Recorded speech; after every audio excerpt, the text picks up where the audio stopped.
Bom, no vídeo anterior eu fiz questão de listar as competências legislativas tributárias que a Constituição confere a cada ente federativo.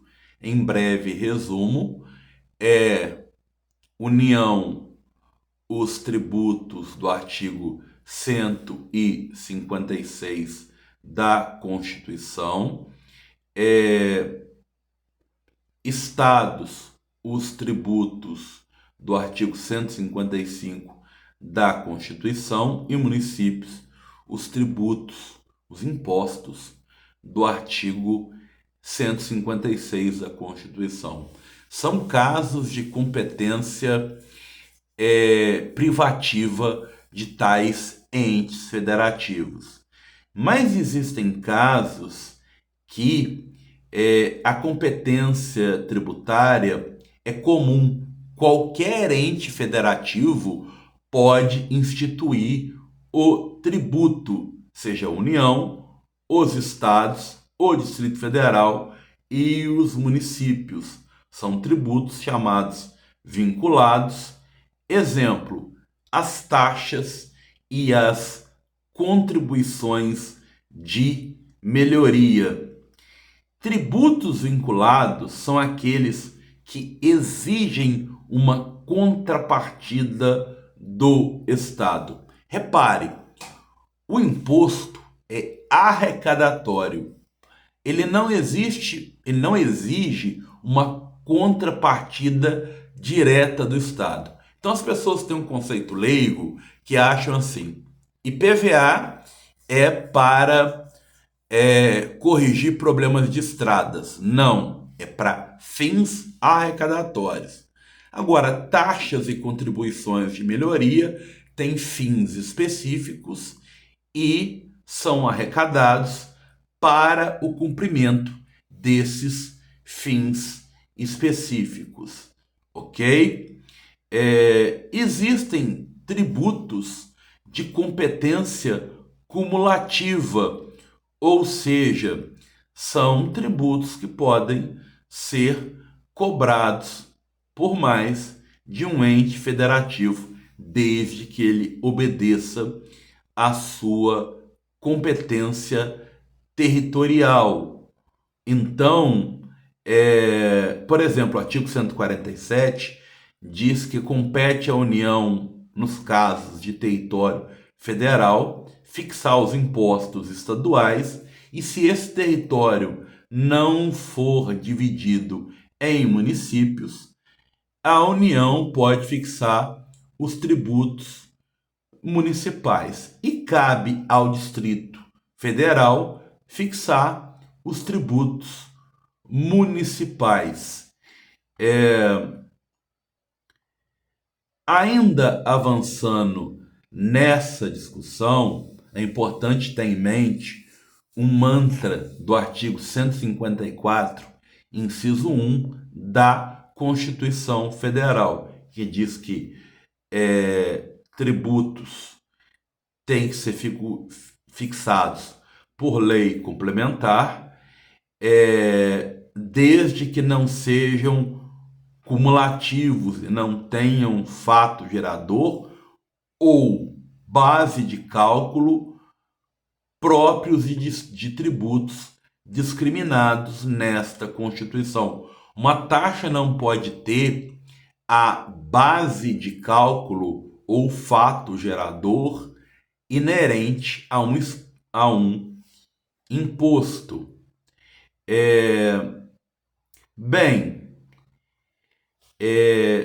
Vamos fazer um organograma disso. A competência tributária privativa diz respeito a tributos cuja competência somente pode ser feita por determinado ente federativo.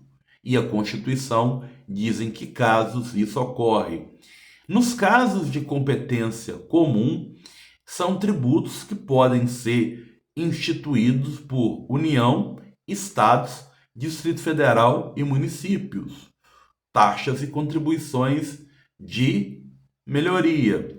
A competência cumulativa diz respeito ao poder de instituição de impostos pela União nos territórios federais e a competência do Distrito Federal fixar impostos municipais na sua base territorial. Existe a competência residual, que é bem perigosa.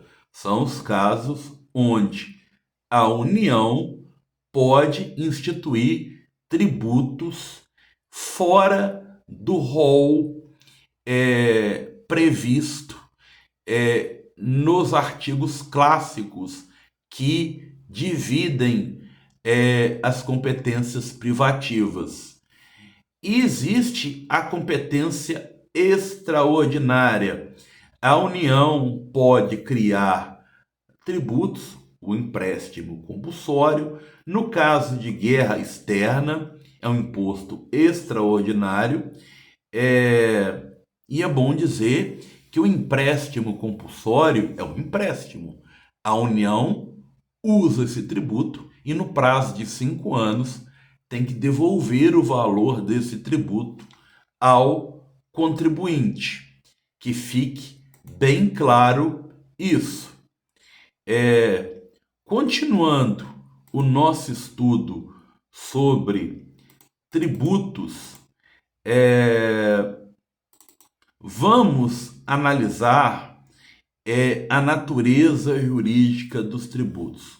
O artigo 4º do Código Tributário Nacional diz de forma bem clara que a natureza jurídica específica do tributo é determinada pelo fato gerador da respectiva obrigação, que é fixado por lei, sendo irrelevantes para qualificá-lo a denominação e outras características formais do tributo e a destinação legal do produto da sua arrecadação. Então, tributo tem como base de cobrança fixada por lei o fato gerador. E o que é o fato gerador? Ele é a previsão, a ocorrência em lei que dá origem, dá gênese à exigência do respectivo ônus da cobrança em face do contribuinte. Se o contribuinte tem um carro, cabe IPVA. E a lei vai descrever situações onde cabe o fato gerador, ou seja, vai determinar o momento de nascimento da obrigação tributária. Aquilo que faz nascer o tributo é o fato gerador e ele é determinado em lei. Cabe dizer o seguinte: o tributo tem fato gerador criado em lei. Mas é importante destacar que alguns tributos que têm o fato gerador criado em lei, já foi dito isso antes, as taxas, a cobrança delas é por serviços específicos e divisíveis. Ut singuli. Se for ut universi, ou seja, se for algo que é para arrecadação de tributos de uma maneira geral, não cabe taxa, mas sim imposto. E a taxa tem que gerar um retorno para o cidadão. Por exemplo, a taxa de resíduos sólidos, a famosa taxa do lixo.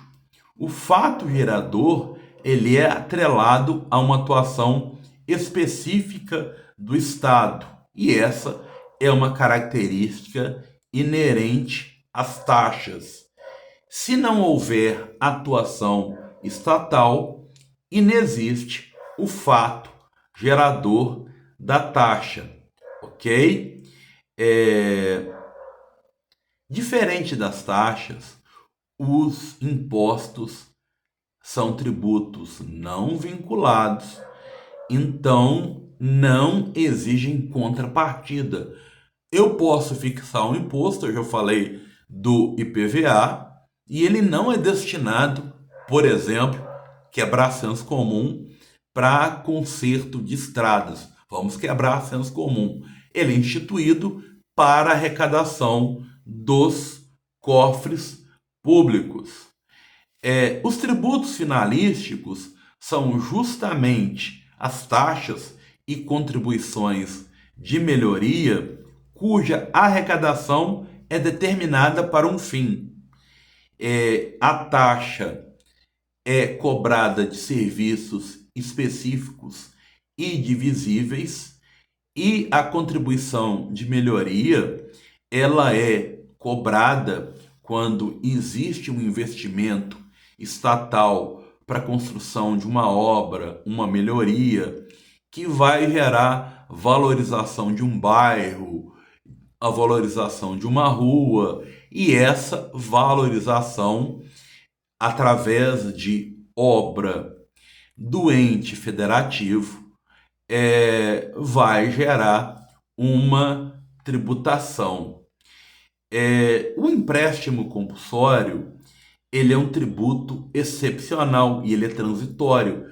Tanto é que eu disse que o valor do empréstimo compulsório tem que ser devolvido ao contribuinte. E ele só é instituído em situações de crise. E as contribuições especiais, elas também têm esse fim finalístico, são dotadas de finalidade. As contribuições para a Seguridade Social, elas não podem ser destinadas para arrecadação de caixa para o Estado. Elas são vinculadas ao financiamento o custeio, por exemplo, da Previdência, para custear despesas da Previdência. Então é bom diferenciar tributos finalísticos de tributos que só servem para arrecadação. E com isso eu fecho mais um tópico.